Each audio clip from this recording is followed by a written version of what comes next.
Hello and welcome. And I hope you are having a great week. We're going to tackle, I think, a very interesting subject that is going to be very practical to you if you have any interest in this at all. I will go over, I have a past webinar where I went over a little bit more into understanding what blockchain and crypto and stuff was. So check those back, or maybe Dylan can throw that link into the chat. So if you do want to go back and watch that one, you can. I'm also going to have a few links to some resources for learning as well too, so you can hit those. So I apologize ahead of time. I'm mentioning that because I'm going to assume that you already know a little bit about crypto, or we're here more to talk about investing in it and the practical things, not necessarily learning about the blockchain technology and history, etc. So again, thanks for joining us. This is live. Throw your questions in as we go. I'll try to hit some of them along the way, along with getting the bulk of them at the end as well. But if they fit in right when it is, I'll do them, but throw them in anytime you think of them, because that will help you from forgetting them. Okay, so let me share my screen here. We're going to use that one. All right. So hopefully you can see here, we're going to, it's my thing, a beginner's guide to advanced strategies. And so I'm going to give you a little bit of education, a little bit of know-how, some of my experience to help you. And then we'll walk through some examples and tackle your questions. And maybe if you are interested in the end, it'll get you to actually be able to buy something and get some practical experience. So, here's my kind of outline of what we're doing. I think you have it available to you. I always like to do a bottom line up front. So I'm going to tell you basically what the conclusions are right at the beginning.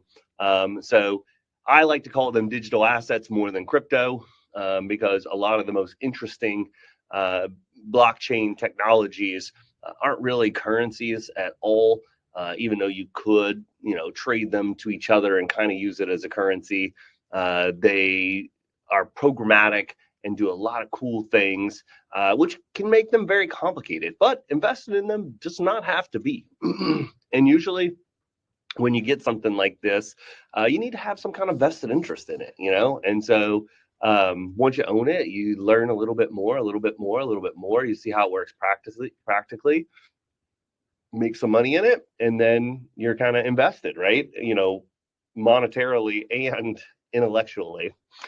Start small, then scale up. That's kind of what I'm talking about. You don't have to do anything big. One of the cool things about digital assets or crypto is it's fractional, right? So, I mean, you don't, even just on a PayPal account, you could put in like $5 or something. Somebody splits a meal with you and gives you 20. You can buy $5 worth of Bitcoin or Ethereum. Now you own some crypto.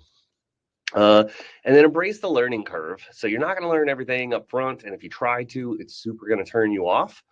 So learn little bits, and over time, learn more and more and more. And as you find an interest with other people, you'll talk about it, kind of like maybe you do with the nerdy shows you like, or whatever the case. And you'll learn more from each other as well, and it makes it interesting rather than just almost like taking a college course.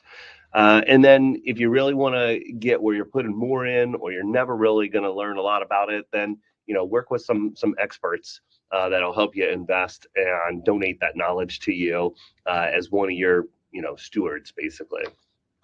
So keep it on going on. I'm going to give you all a little bit of a refresher, so I'm not doing my whole big long educational thing, but I did want to give you just a little bit. Okay, so again, like I said, I like to call them digital assets. I think it's a more appropriate name. So crypto is what everybody knows it by. It's the buzzword, or cryptocurrency. It is built on blockchain technology, which I've mentioned lots of times before. The most interesting things, as I've mentioned, have use cases, or they have utility. They can do things. You may have heard the term DeFi, so it's decentralized finance. I mean, that totally comes from blockchain technology, and using some of these things to take out the intermediaries. Because if you really think about it, a lot of the reason why we pay a lot of these banks and, credit card companies like Visa and American Express and, title companies and attorneys is because we don't trust each other, right? We want a middleman in between, us and the other party so that we don't lose all of our money or nobody rips us off selling us something that doesn't exist. And so they make a crap ton of money from that. And that's the traditional finance system. That is the centralized system to where it's you, the counterparty, there's someone in the middle, and it's hub and spoke, basically. Okay. And so DeFi has a lot of cool things it can do. And there's a lot of money it can save with still a lot of money to be made. It's just you're going to take it from those centralized winners right now, as you would. So I'm not going to get too deep into the weeds on the technicality because I don't want to turn anybody off because it's not necessarily what you signed up for, but you kind of need to understand it. So it's decentralized in nature. So there's not, some Amazon warehouse in one place that's hosting it and everything goes there. There's lots of nodes. So, if you own stuff or, on some of the stuff that's proof of work, if you are one of the people trying to solve and facilitate transactions, it's spread over, hundreds of thousands, millions of computers or nodes in lots of different places. And so they keep copies of this ledger, that is, the whole copy of the blockchain. And then when there's enough consensus or the problem solved, then a new chain is added. The other computers or nodes validate it and they add a new one and they all update their thing. And it makes it very strong against attack or destruction or when you have like natural events or disaster, makes it very resilient as well. And it's built off of cryptographic technology. And so the security for most, except for like the newest ones and ones that are not built well, are very strong. And the bigger it gets and the more participants there are, the stronger and the stronger and the stronger it gets. Okay.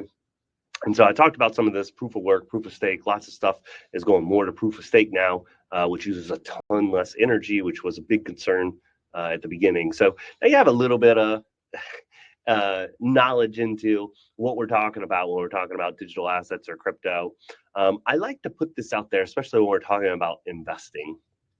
Okay, because again, people think that cryptocurrency, it's just like a digital type of cash, maybe a commodity. Okay, and the vast majority of them pretty much are. They're like a sophisticated blockchain, PayPal or Venmo, right? It's just people going in and you can exchange money. And there's more than 10,000 of them. We don't need 10,000 PayPals, right? So, I mean, that would be one of my biggest words of warning is most of these things eventually are going to fail, okay?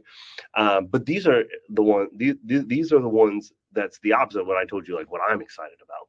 When you look at some of the, and I'll get into naming some individual ones later, the ones that have utility, that do work, they combine a lot of things together. And when we really think about what you can invest in, these are pretty much them, okay? So you can buy stocks, okay, or equity, and that is you owning like the exponential growth of human progress.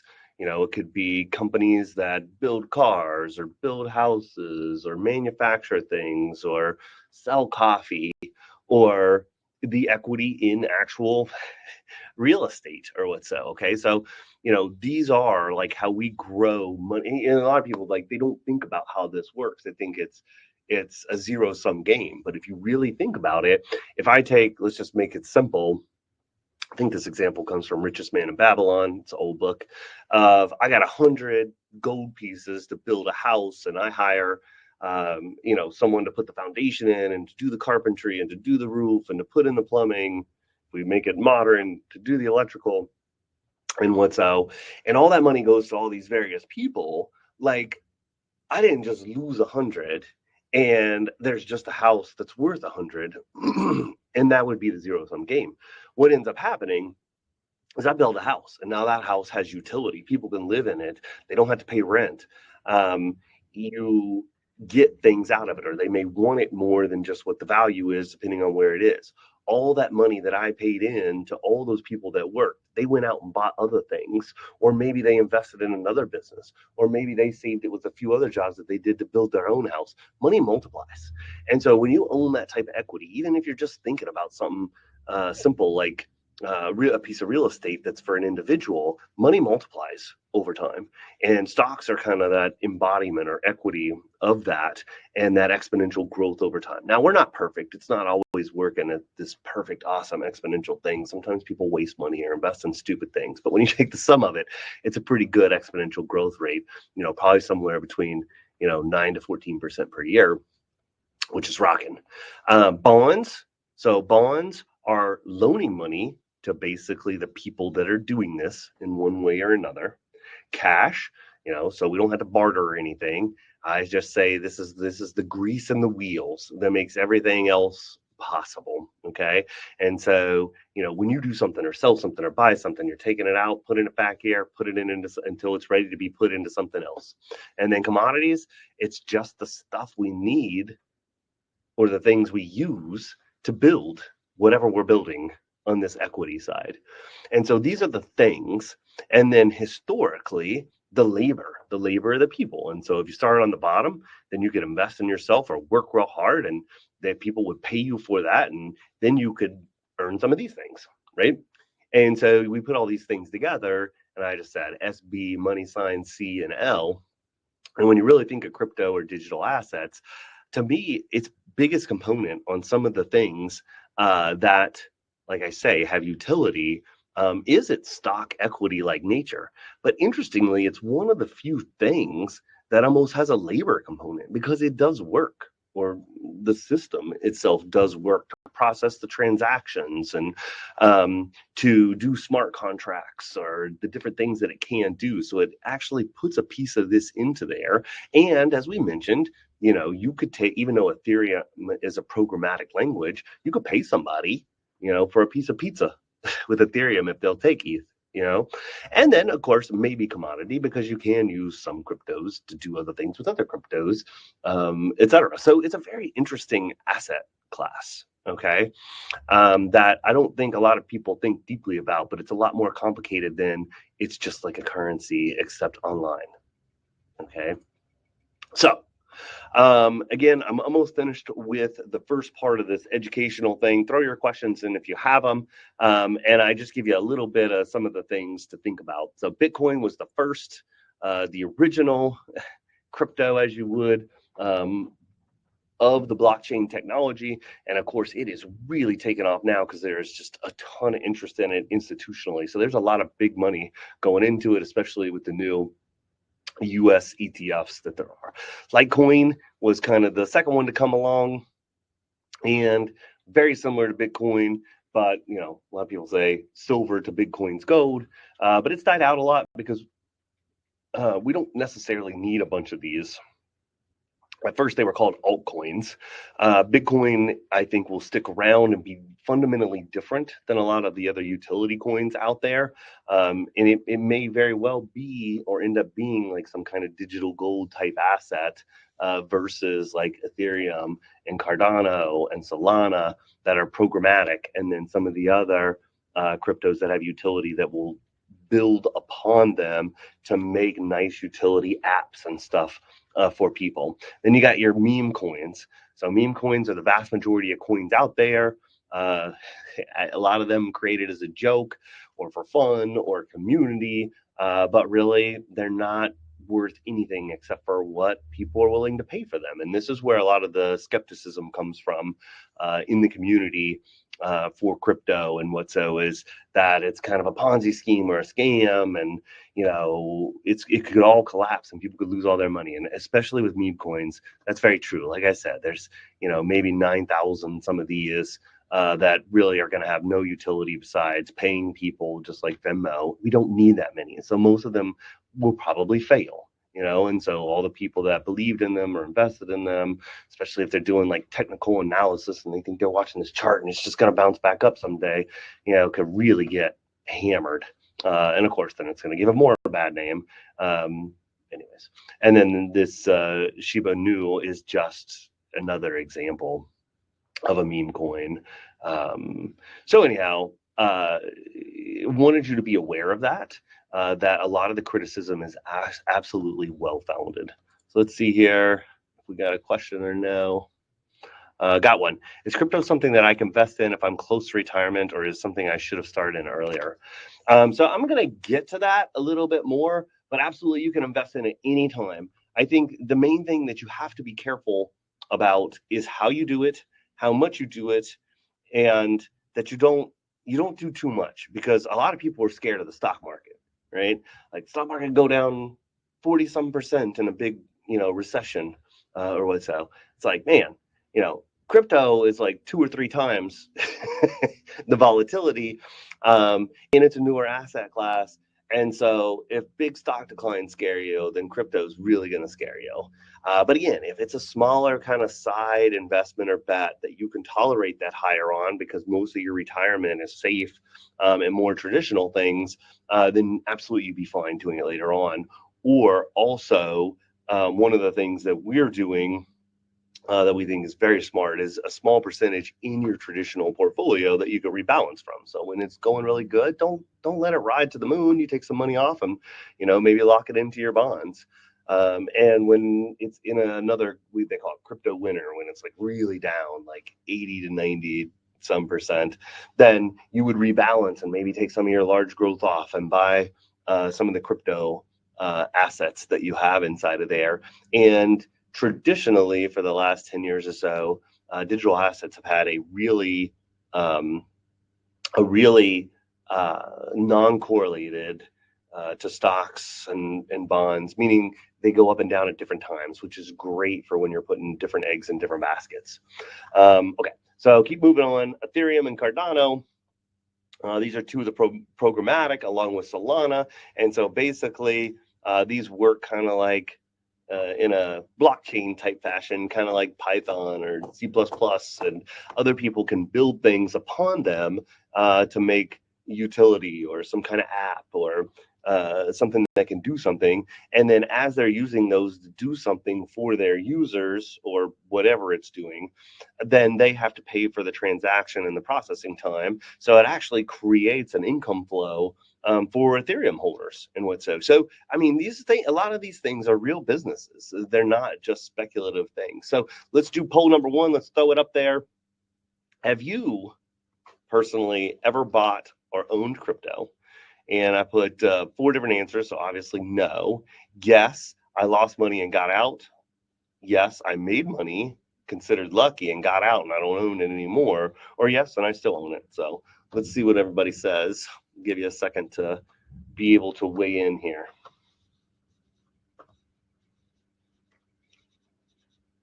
Okay.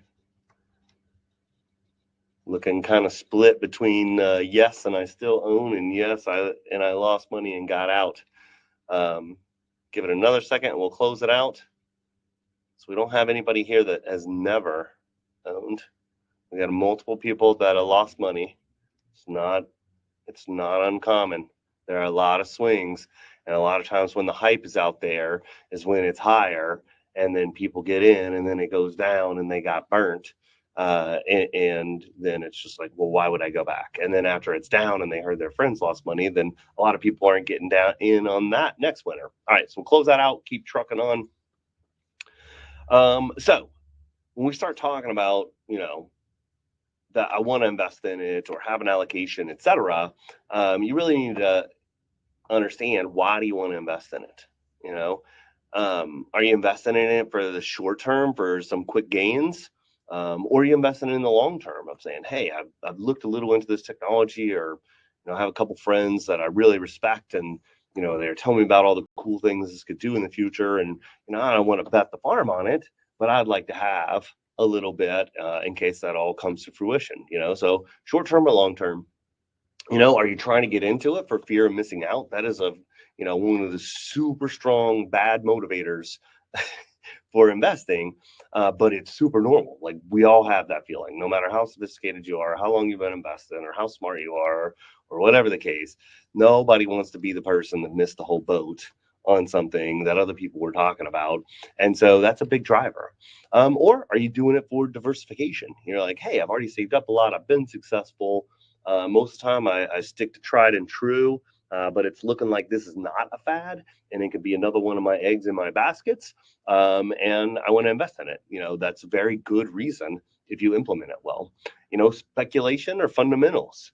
This happens in every investment class. There are some people that just, they don't believe in gold, but they're like, hey, it's low, or man, it's at 3,000, but with all the debt and stuff we're doing, it's going to run way up and blah, blah, blah. They're speculating, not necessarily thinking about like, how does it fit into a bigger portfolio? And, I want to invest in this for the long term, et cetera. And so when you look at the technology and the fundamentals of like what it could do, and you're like, hey, this is a long-term thing, even though we have no idea what history is going, how it's going to unfold, and heck, encryption could be broken and this whole thing could fail, but I'm not trying to do it for a huge part of my portfolio. And after that, there'll probably be quantum encryption and I could just rebalance. So again, it's like, why do you want to invest in crypto?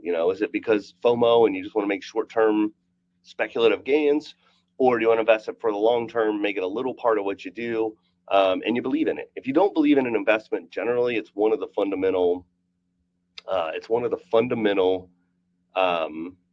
things about investing is, invest in what you know and understand what you're investing in. There's so many complicated investments out there, and that's out there and historically, and that's where a lot of the fraud is, or where people just get taken to the ringers or they lose money. You need to understand what you're doing. So how much are you going to invest? Are you going to do a little side bet? Kind of like you're saving 10% into your retirement and 401k, but maybe a couple $1,000s into a Coinbase account. You could swing that or save it up over a couple years, putting $100 a month in there, and it's not going to make or break you, but you want to have an allocation. That's a very kind of harmless way to go, right? Because even if you're wrong or you do something dumb or it turns out not working out good, it's still not going to crash you, right? And you're still going to be good. The core edition, that's kind of what I was talking about, is like if you look into it and you're like, hey, this is legit, I like it. It should be another one of those small slivers of like when I have my eggs in different baskets of the things that I'm actually saving up for the long-term important things that I'm saving and trying to compound, rate of return, grow my money for. Or the all-in approach. I get some of these people sometimes, or know them because I'm just in the crypto community, and there's some people that just believe in it so much they put all their money in it, and it is a roller coaster ride. And to date, they've made a ton of money, but you make some wrong gambles, and you go from multimillionaire back to pennies real fast. And so you got to be real careful in that, or as the question we had previously, maybe you're younger and you've got a long time to save, so crapping out would suck, but it's not going to end you. You will have learned a lesson, and you can start again, and you have still some decades to go before you'll need it. So now more interesting stuff. Let me double check the questions. What are the red flags I should watch out for when using a new platform or investing in new coins? So again, unless you're pretty savvy and you kind of have a community to bounce ideas off of, hopefully artificial intelligence will keep getting better and better, where they can help you and you can bounce ideas off of it or them and help you avoid bad things happening. But as I mentioned, crypto, blockchain, digital assets, as you start going down the rabbit hole of like understanding stuff, especially new things, it can be really complicated. And so it's very difficult to know if something's legit or not. And so trying to jump on like the new bandwagons of some new coin issue, if you don't know what's going on, and you didn't have, some other person or reason to really expect that it's legit, I'd be really careful of that. There's a lot of fraud out there. It's wild, wild west. That's why the SEC's really been pushing on people, and now things are kind of taking off and expanding a lot more because the new administration has kind of tamed the SEC and made them back off, and they're pushing crypto out a lot more. But that's probably going to increase the fraud more as well. So I would say be careful on those new ones. So basics on how to. Okay, so step one, if you want to do this, and this is some terminology that you'll learn. Oops, let me go back. Some terminology that you'll learn is fiat. So when we talk about fiat, you're just talking about your traditional old currencies like the US dollar or the euro or the yen or yuan, whatever. Just so for us, for most of us on here, it's probably plain old USD, United States dollars. So how do you get United States dollars into kind of that crypto digital asset conversion, right? So probably the easiest way for most people now that is familiar, because you may have used regular exchanges or broker dealers, custodians like Robinhood or Schwab or Fidelity or what. So a centralized exchange, there's someone, which is ironic because crypto itself is decentralized, so it's like you're doing with each other instead of a middleman right there. But centralized exchanges like Coinbase or Kraken, Gemini, Binance, Crypto.com, etc., make it fairly easy to open accounts. And let me see here. I think I've got another thing I can scoot over here. And so again, I pulled these up on my incognito, where it's fairly simple to sign up. The KYC, that's what they call it, know your customer, is a little bit more onerous with crypto platforms, meaning it's more than you've usually had to do to open like a Bank of America or Chase account or what. So a lot of times they'll make you take a picture of your driver's license and get your face in there. And if anything doesn't match up, then it takes a lot longer. But if everything matches up, it'll go pretty quick. But still, they have had to really fight against crypto's just for criminals and this and that. And so when you open an account, you'll feel that a little bit, but it's pretty fast and easy. And then, a lot of them have promotions if you're new to saying, hey, when you first start up, if you put some money in and invest, we'll give you some money, right? And then you've got an app, etc. You can use Gemini, Coinbase, probably the most well-known, Kraken. Those are probably the three that, in my opinion, are the most legit in terms of really trying to build out solid platform, trying to comply with regulatory. Coinbase has a little bit more, being a publicly traded company. I would say the one that's probably crossed their T's and dotted their I's the most is probably Gemini. But you also got to look at, what trading pairs are on here. So like, what crypto do you want to buy to make sure that they have what you want? I mean, me personally, I pretty much have all of them because they all have different trading pairs, and sometimes they'll spin up stuff and delist stuff. And so it's nice to have multiple, and you can transfer your stuff in and out of here. You have to pay, whatever transaction or gas costs there are. Crypto.com, one of the bigger ones out there. I'm not a huge fan of them. Reminds me too much of like FTX or what's gamification, etc. The Binance.us, not a big fan of them either. They actually lost a lot of crypto for me back in the day, and it took me forever to get it back for them, and I had to complain to the regulators, and then finally they got it for me, but they charged me money, and by the time I wanted to sell it, and it took them like 6 months. I lost like $10,000. So Binance.us came from Binance.com, which used to be a Chinese company, and then we were cracking down on them in the U.S. and we were going to totally like cut them off. And so they're like, oh, well, there's Binance.us, and that's not even owned by us. It's owned by someone else. And so that's where Binance US came from. So, there are a lot of people that like it. Personally, they burned me, and I've heard a couple other people. So I would probably stick with these three if you're going to use an exchange. But by all means, check it out. Okay. But this is what we're talking about with centralized exchange. And right now we're just talking, so you would connect it to your checking account or, whatever the case, you could ACH it in there, wire it in there. Once the money's in there, then you buy a crypto. Then once you buy the crypto, you've made that transition. I know that sounds simple. It didn't used to be this simple to do it. And still you have to get out. And then sometimes you'll be on different fintech apps. The easiest ones, like I said, are like PayPal and Venmo. But there's also ones like Exodus and some of the peer-to-peer stuff, and you might be able to buy smaller cryptos or sub things underneath other ones that are like kind of like min type things, that let you like concentrate more in some technology or something that you like, but you're not going to be able to sell it on a centralized exchange.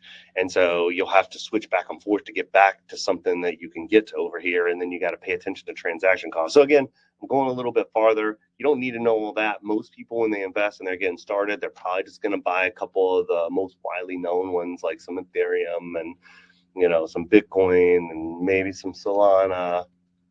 And XRPs become really popular, especially with their connection with the current administration. They popped up a lot, etc. And so I mentioned the fintech apps. It's also possible, say you got some money on PayPal, like we mentioned that example earlier. You split dinner and they paid you $50, and you're like, I'm just gonna take $25 and buy some Ethereum with it. Easy peasy. Once you have it, you could transfer it over to Coinbase, or I'll talk about some of the things you can do once you've got it in the environment. There are ATMs. Seems very old school to me to be going to an ATM to try to buy crypto, but it does make it very convenient. It's probably one of the more private ways to do it, to where it's very hard to track and but it's probably one of the highest fee ways. Like they charge a lot of fees, like 5 to 15%. It's ridiculous. And then, of course, what kind of execution are you going to get on that as well beyond just the fee? Meaning like, if Bitcoin's trading at $100,000, maybe they execute for you at 97,000, or well, when you're buying, that'd be great if they executed like 102. And so then beyond the fee, then there's also a spread. So those are called spreads. And so there's other different ways you can do it too. Some banks will do it. I talked about the peer-to-peer. Gift cards, you can buy gift cards with crypto on them. Gift cards are kind of like the ATMs in terms of fees and different things like that. Really, I would stick, if I were you, to here, like entry, getting your money in and out. Okay. And so then once you've got stuff, you got to buy, sell, and hold, right? Okay. It says, if I move coins between wallets I own, is that taxable? If you're going to keep the same thing and you're just transferring it, then no. If you say, well, I want to trade some Bitcoin for Ethereum, yes, you owe tax. Okay. If you say, I'm going to pay Bitcoin to buy this vacation, then not only did you use that to pay for it, but whatever your gain was on whatever you sold from whatever your cost basis was, you're going to owe tax on that too. Whereas you generally don't for like your cash or anything like that. So you got to be careful. That is another kind of side effect of crypto that a lot of people don't realize, is that as people take it more, it's kind of like taking your Apple stock and buying something with it. Well, if you do that, even though maybe you could say, I didn't technically sell it, I just bought something with it. Well, it's got the same effect, right? And so you're going to have to pay tax on whatever the gain was on there. Okay. So then buy, sell, and hold. So buying is very similar to entry, but you're going to need to do it plus selling, because you're going to want to get out and get your money back, or maybe something's really up and another one that you like is kind of more down, and you're like, let me take some gains off of this and buy this one, and kind of rebalance it if you were. But you're going to need to do it over and over again.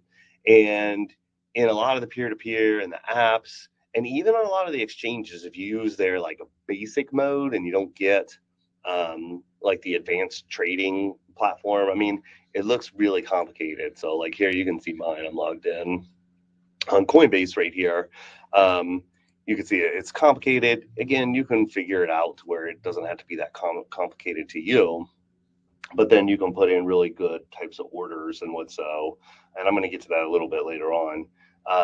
Versus people's like, I just want to buy $25 of Bitcoin. It's like, oh, really? At what price? And whatever it is right now. Well, the price may have a decent amount of spread. And if they're not executing well, a lot of these exchanges, I mean, even traditional ones like Schwab and Fidelity and them, they'll sell your order flow to these high frequency traders and to make money. So they make money off the spreads and, whatever the case, and they kick back to the exchanges. And so you got to be careful about that. As I said, understanding order types and using them wisely, looking at what the fees are going to be. If you do split up between multiple exchanges, you can get discounts for having a certain volume of buying and selling, and so you may be missing out on that as well too. So you got to check it out in what you're doing. So holding crypto. So once you've got it in there, okay, you've got some choices, okay. And so as we talked about, you can have the exchange wallets, and it can be really weird because a lot of times, like the Coinbase wallet might be different than the online custodial holdings that you have, and you would actually have to exchange in between them, okay. And then a lot of these software wallets and exchange wallets, they might be little extensions on your browser, and then you have to sign into them to be able to enable your wallet to be able to move things back and forth, etc. And so these wallets can be very convenient. They're nice. You need them for a lot of things. Like if you want to invest in some of the smaller next upper level cryptos that are built upon the lower, then you might need to be in a certain type of wallet. If you want to buy NFTs, which are kind of like the artwork, the digital artwork, and what's so that you see out there that you can, it might be in a certain type of crypto that requires a certain wallet that you have to use, and then you got to keep track of stuff because it's going to be some of the pitfalls we talk about if you lose access to them. Hardware wallets like Trezor, Ledger. It allows you to do something called cold storage. So when you get a lot of these things, they're what we call hot wallets. And so hot wallets means they're always connected. If they know your password and they can get in, boom, they can just transfer that somewhere. It is gone. So they're just out there vulnerable. If somebody was to steal your seed phrases, then they could spin your wallet back up on another computer without the password and steal all your stuff. Cold wallets or cold storage, basically, like say it's like a US here. I got a picture of it on, let's see, I think it's a couple pages over. Yeah, here you go. There, you can see that's like plugging in versus, USB-C or whatever. You plug it in, and even with anything, if it's not connected, you can't do anything, right? So you can unplug this and put it in your safe, or keep it in your pocket, or put it in a safe deposit box, and it's not connected to where even if you got hacked, I'm going the wrong way, that they could steal it from you. So cold wallets are super strong storage for stuff you want to hold for the long term, that you want to be really safe. Multi-sig wallets, and I put little examples on here.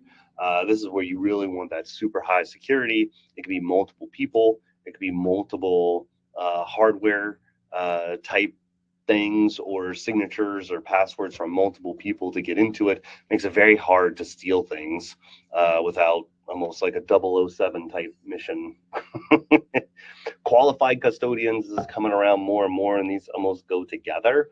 Still, a lot of the same ones that we had mentioned that were the centralized exchanges are becoming qualified custodians more, to where they have more responsibility in terms of your assets and ensuring them, have catered more to institutional type things. But it's coming around because there's a lot of money in retirement accounts and stuff, and people want to invest.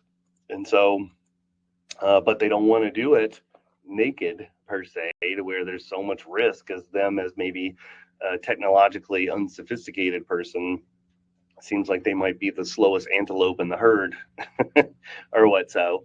And then making where IRAs can invest. It's kind of tough because, with retirement type accounts, you have to have a qualified custodian hold it for you. It's just kind of part of the rules so that you don't break the rules. Well, usually you have to have a custodian hold it so that you don't get in trouble for like self-dealing or breaking any of the rules that you're not supposed to keep its qualified status, or it's tax deferred or tax free, whether it's pre-tax or Roth or whatever the case. And so with crypto, it's kind of hard because, like we said, it's decentralized and what's so. And so there are some people coming around to make solutions to be able to do this now, which is really cool because a lot of Americans, this is how we're saving. We want tax preferences to save for our retirement. We build up a lot of money there. So if we want to invest in it, How can I use some of my IRA money or my Roth IRA money, especially Roth if you think it's going to grow a lot, because you're going to get to keep the growth tax free, right? Okay, got a couple more questions. Look here. Which cryptocurrencies do you recommend to invest in the long term with minimal risk?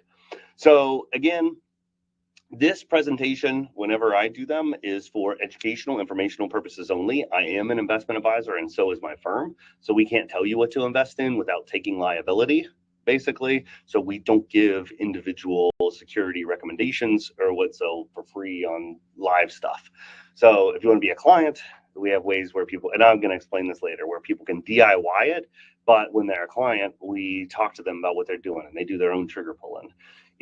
Or they can go the opposite way and say, hey, I want a managed account where you pick the cryptos inside of there and balance, buy low, sell high, whatever. And we have another one called digitally enhanced, where we make it a small sliver of the entire portfolio as well too. So again, I mentioned that personally, I like a lot of the ones that have utility, that are programmatic in nature, or they're building apps on top of the programmatic ones. And so those are the minority of ones out there. So later on at the end, I'm going to give you some other educational resources you can look at, plus even just asking the AI, with some of the keywords that I gave you, you can get more of a list of some of these ones that are like that. And, there are multiple sites that'll list out, hey, this one is trying to solve this problem. This one's trying to solve, smart contracts in real estate transaction type things. You're like, wow, that's a real problem. I like that. That'd be cool if they could do that for. That's a good reason to invest in something, not just something like, I like that dog on that coin, and Elon said something about it. That's a stupid reason to invest in something, right? So that's about as far as I can go tell you on what to invest in generically. Okay. So next question, crypto wallets are interesting. I have never seen those. Can they be used as a payment method if someone takes crypto? Absolutely. So it's not the same as like swiping your card or whatever the case. But generally when you're going to pay someone, then it's got to be the same coin, right? So normally they're not going to do conversions for you. If you've got Ethereum and somebody wants you to pay them in Bitcoin, it's like you need to have some Bitcoin. And they're going to have a receiver kind of address, and a lot of times it'll just be they can use a QR code, and you're going to have a sender. And usually the sender will just take that QR code and it'll push it in for you, and they'll say, how much do you send? And you push send. Boom, you paid for it, right? And so same thing with a lot of these apps, and that's how you would transfer it, like say from your wallet to Coinbase, or vice versa. At Coinbase, if you wanted to put it over to that wallet, say, I wanted some Solana and I wanted to buy an NFT with it, but I can only do it with one of these wallets. And Coinbase, I would look up what that wallet address is, and most of them have like a little copy button on there. You copy that, paste it into the send thing in Coinbase, push it, boom, it'll pop up over there. And then you go and do what you want to do over there. So absolutely, but it is still, it's cool in the fact that it's kind of open architecture, and it could be a little bit different depending on who you're doing business with or buying from. Okay, so let's look at a DIY example. So, this would be a real easy one. Sign up at Coinbase or PayPal if you have an account already. It's usually linked to your checking account or what so. Then you link your bank account if you haven't already, which a lot of them now are pretty savvy and easy. They'll do it via Plaid, and as long as everything works out and you're not using some small bank or credit union that you have to do the micro deposits on, which you absolutely can, but it would take like 2 days instead of immediately. But say Plaid links your Chase or USAA or whatever the case, you can immediately transfer some money into there, and then you can buy what you want, right? And so, obviously, two of the biggest are Bitcoin or Ethereum, and boom, now you own some stuff. If we want to take a little bit more sophisticated example, you could do the same thing we talked about over here. Keep trying to hit it backwards and it'll go forward. You're going to go through this process, have a platform, right? We got to get the money into the ecosystem somehow. And then you're going to buy something. But then just like as I mentioned before, you could send it to a self-custody wallet. So one of those extension wallets, or your Trezor or a Ledger. You could do this just for, shits and giggles. Say you're going to buy $1,000, take 100, put it on your Trezor and put it in your little lockbox or what so, and you did it, and then you could pull it out plug it back in, spin it back up, and push it back over and sell it, or just check it out and then put it back. But now you like kind of understand, right? Now these things aren't cheap; they're not crazy expensive, but these tend to be, kind of like your safe for your crypto. Okay, and then you can track your holdings on something like CoinStats or CoinGecko. I think I pulled that up over here somewhere. Oh, no, where did I? Yeah, CoinStats. And so here you can kind of see, so say you start getting the ecosystem and you like it and you want to buy lots of little stuff after you did that research and found out like 15 use case stuff that you really like. It's almost like Kickstarter. You're believing in these people that are developing these things, and hopefully they accomplish what they're trying to. And then you can link them all together so you can kind of see it together regardless of where you're holding them in different wallets or what. So you get kind of more of that feel of a portfolio rather than a lot of these things just out there everywhere. And you got to be careful because you just got to keep track of stuff, right? And so if you end up doing all this stuff, I mean, sometimes I think about it, I was like, man, something happened to me, my wife would have a hell of a time finding all my accounts and stuff at different places. If you have something like this, it helps you to kind of keep track of it, but it's going to make it harder for taxes too. That was the other thing I had over here, is use something like Coin Ledger or what so, and you can connect the stuff into there and it'll pull it into there. And as long as you keep track of it, a couple, 3 times a year, just go in there and make sure the accounting's right. They won't charge you anything until the end of the year when you need to like generate a statement to give to your accountant or for you to do on your taxes or whatever the case. And then the smaller the amount of transactions you did, the less it is. And then really you could just make something real easy that you could even give to a accountant at H&R Block, and they would know what to do with it, hopefully. I mean, we do crypto taxes for our clients, but this just makes it so like a regular accountant you can figure it out. Otherwise they're just like scared, oh, I don't know how to do all that. But this helps to like consolidate it. But using a couple of things like that, if you're only going to have Coinbase or only going to have Gemini or a couple of them, you're always going to keep stuff onto there. It's not as big of a deal because you're just going to have a couple documents that basically tell you what you did. Okay, let's go back here and then keep going forward. Now, this is a more recent thing over the last year or so.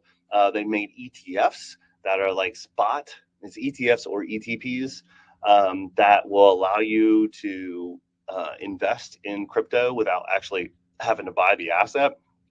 I kind of find it ironic. I've always been a purist in buying crypto direct. However, the industry just will not get around to like everybody custodying. So like if Schwab and Fidelity would just custody it then in your IRA, you would just be able to buy some Bitcoin or Ethereum, but they just won't do it. And Fidelity is actually kind of a leader in some of their digital assets. And they have it's called Fidelity Digital Assets. They've been doing it for a long time, but they won't let you buy it in your regular account. Now, Schwab, who's one of the most conservative, just said next year they're going to try to roll it out. So that's kind of exciting, that it is going to start being on these. But the ETFs came around so that you can get access to it. It's pretty easy to do. Again, I don't recommend anything particularly, but I just Googled this for you. You can look these things up too, like what's cryptocurrency ETF list of the things that are available. Check out the prices on these things because some of them are wildly different in expense, but they've really come down to where, you're going to pay, less than 0.2% for one of these funds. It's pretty cool. Be careful of anything that's leveraged because like I said, 2 times Ethereum, like that's crazy, man. You could really hurt yourself hard because Ethereum's gone down more than 80 or 90% multiple times. You see right here, this is just, year to date down 78. Which one was I looking at? Down 76 some percent, right? So you got to be careful with those. I would say stick to the regular ones and make sure you're using them in a strategy, right? Okay. I found this I thought they had a good explanation of it because right now most of the things you can find that are ETFs or ETPs. Okay, work very similarly, but they're spot. So it's just like based on the price of Bitcoin only, the price of Ethereum only. XRP just came out. They're trying to do a Solana one. But there are also coin trusts. So these trusts are like, there used to be private placements are for accredited investors. So you have to have more than a certain amount of money or make a certain amount. You have to subscribe to this thing. You don't have a lot of the investor protections that a lot of mutual funds and ETFs and stocks and stuff do from regular custodians, and you have a lockup period before you can sell it. But okay, so like most people aren't going to go that way except for wealthier people. But those people that did that, a lot of times later on, after they go farther past their lockup period, they sell it on the secondary market or the over the counter. That's what OTC is. And so a lot of these trusts are available selling on the secondary market, and there's a lot more variety of them. But be careful, OTC stuff can be even more risky or volatile. You need to do your due diligence or get you a professional. But I want you to be aware that there is exposure in traditional type accounts through vehicles like this. Okay, so let's see. Got a couple more questions. Let's see here. So amount before you get taxed, and do I only get taxed if I sell, or do I get taxed just from having the money? So so you have to sell or exchange, whatever the case is, to where you're not in that one anymore. And then absolutely you're going to pay taxes if you had a gain. If you had a loss, then you have a loss that you can set against your other gains. If you don't have any other gains, then you're allowed to deduct $3,000 versus your normal taxes, and then you can carry forward into next year or whatever until you use it up. But you can't take more than $3,000 against your normal in any year. And then a certain amount before you get taxed. I mean, there is for like capital gains, where if you're below a certain income, the capital gains rate is 0 before it jumps up to 15. So it is possible, but most people that are doing this have discretionary income. They're making money. You're going to pay tax regardless, generally, if you have a gain. Okay. But if you're paying taxes, it means you made some money, right? So it's usually a good thing, but you don't have to pay them any more than you have to. So you want to only pay what you have to. So I've already kind of hit this, so I won't spend too much on it. When you work with us, we're a net worth firm versus an AUM firm most of the time. And so we really don't care if you keep your investments with us or not, but like we have a smaller fee, but it counts on everything that our clients have with us. It doesn't matter if it's a rental property or crypto or a retirement account or whatever, but we'll help you with anything. And so if someone wants to do DIY, so say you have your own Coinbase account and a couple of those side wallets, and we have a couple different tech things where you can plug them into us where we can see it and help you have centralized reporting, kind of like the CoinStats thing we were talking about here, then you can do that. And then your advisor will help you strategize and what so. Then we also have where people can do like smaller concentrated accounts where it's just a crypto only type account, but we put eggs in different baskets, like some of those ones that have the different use cases. And it's kind of like a side bet account. Like I'll have some clients that, they're like, I don't know about this, but my son really likes it. And, let's take 25,000 of my Roth IRA and just do, a good kind of like almost index fund of cryptos, but it's just crypto, right? That's just the side pot and if it did really good, maybe I'll make the beneficiaries my grandkids or something like that, right? So we do that. And then we have digitally enhanced portfolios where, like I said before, say you have a $500,000 401k that you rolled over to us in an IRA, and you're just like, I'm moderately aggressive. I wouldn't mind having, about what you recommend, a 3 or 4% allocation to digital assets, then that would be in there. And then say crypto goes up a ton this year, like 120%, but the stock market's only up 15. Well, it would trigger a rebalance because we have rules on the portfolios of exactly how to harvest to sell high and buy low, and it would buy some of the other pieces of the pie that were the lowest. If crypto really had a bad year and our portfolio was up 5%, then we'd take from whatever was doing the best. Say in that year, like this year, international is up the highest. We sell some international and buy some crypto, right? So that's kind of what we call digitally enhanced portfolios, just like how we invest regularly, but we just make an extra piece of the pie be digital assets. So pitfalls and common mistakes, definitely want to hit these before we go. you got to really be real careful of this. Don't lose your keys, your seed phrases. You don't want to store them in a place where somebody else could find them, because that's as good as having your password and the two-step together. They can restore the wallet, take your stuff.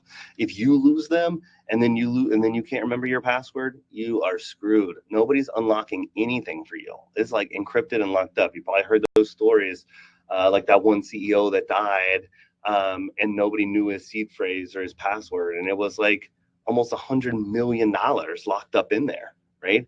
And nobody's going to get to it. Now I know the NSA and Woodso has a program trying to crack that stuff, and then if they crack it, they just take it and swallow it up to fund the government, especially trying to take it from bad guys. But anyways, phishing scams, you gotta be real careful. A lot of people do this, especially from like Coinbase, because Coinbase almost has more accounts than all the other financial institutions put together. They'll be like, hey, someone's trying to, log into your thing, text us back here and we'll, help make sure what they're trying to get in, right? So they're a little bit more sophisticated on the crypto side of things, just because if they can get access just for a short period of time, they could take it, be gone into the ether, not the Ethereum, but before you can do anything about it, and it's not coming back. Misunderstanding tax implications. We already talked about some of this with some of the good questions that you all asked inside of here. Make sure you're doing this right.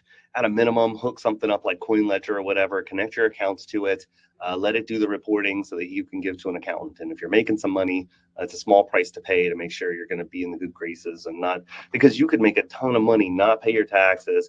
Your fortunes could go against you 5 years into the future, and a new administration funds the IRS 3 times, and they're going to go back and re-audit everybody that was basically committing tax fraud and go collect a bunch of extra money, and now you don't have any money, right? So when you make money, pay the taxes on it. I mean, again, don't pay more than you have to, but pay what you owe, okay? And a lot of times, I mean, we're fixing multiple people that haven't done it right for the last 2 or 3 years, so we have to go back and fix it for them. We will. Overtraining or panic selling, like I said, this goes way up and down a lot more than the general stock market. And so some of those same bad behaviors you see in the stock market, absolutely you see it in crypto, just because it swings even harder. Leaving coins on exchanges or forgetting about wallets that you had, maybe if they were on an extension, you got a new computer and then you just forgot to add it back. Or sometimes Google will discontinue an extension or say it's not supported anymore. And then you're like, oh, whatever, I'll just put it on my Firefox, and you forget. And then it's a few months and you don't even remember. And so you can leave stuff, right? And estate planning. So now beyond just regular estate planning, a will and power of attorney and maybe a trust, it's like, okay, where are your keys? Who can get into this?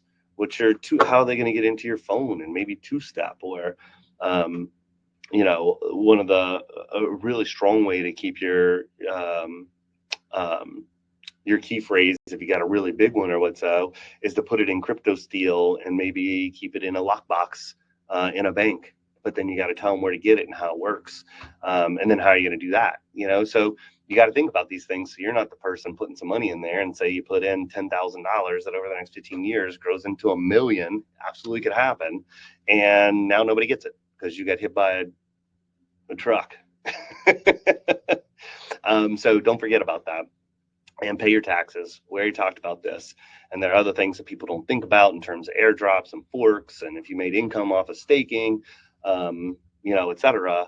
You got to keep track of it. If you're mining something on some of the old proof of work, I used to do that. There's a lot of income. They used to pay out daily, and you had to add all that up and report it as income.